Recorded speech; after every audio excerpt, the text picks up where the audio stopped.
இந்த வீடியோவில் என்ன பார்க்க போகிறோன்னா நெக்ஸ்ட் வீக்கில் மேஜர் சப்போர்ட் ரெசிஸ்டன்ஸ் அப்புறம் buy side sell side liquidity தான் பார்க்க போகிறோம். நம்மளுக்கு மேஜராக செல் சைட் லிக்விடிட்டி இருக்கிற ஏரியா என்னென்னா 4271லையும், அதேமாதிரி பை சைட் லிக்விடிட்டி இருக்கிற ஏரியா 4501லையும் இருக்குது. அதேமாதிரி சப்போர்ட் ஜோன் எங்கேருந்து ஸ்டார்ட் ஆகுதுன்னா 4358 ஃபஸ்ட்டு சப்போர்ட் ஜோனும், ரெண்டாவது சப்போர்ட் ஜோனாக 4318லையும் இருக்குது. அதேமாதிரி ரெசிஸ்டன்ஸ் ஜோன் செக் பண்ணால் 4401 ஃபஸ்ட்டு ரெசிஸ்டன்ஸ் ஜோனும், ரெண்டாவது ரெசிஸ்டன்ஸ் ஜோனாக 450 இருக்குது.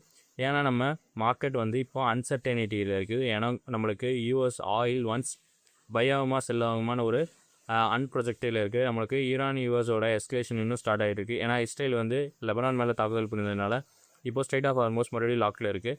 ஒன்ஸ் நம்மளுக்கு ஆயில் ரேட் ஏற ஏற கோல்டோட ரேட் நம்மளுக்கு கீழே விழுந்துக்கிட்டே இருக்கும். இதே மாதிரி உங்களுக்கு டீட்டெயில் அனாலிசிஸ் வேணுன்னா ட்ரேடிங் தமிழில் ஃபாலோ பண்ணுங்கள், சப்ஸ்கிரைப் பண்ணுங்கள். இந்த உங்களுக்கு வீக்லி அனாலிசிஸ் வீடியோ தெளிவாக பார்க்கணுன்னா நம்ம யூடியூப் சேனலில் அதை போஸ்ட் பண்ணியிருக்கோம், செக் பண்ணி பார்த்துக்கோங்க.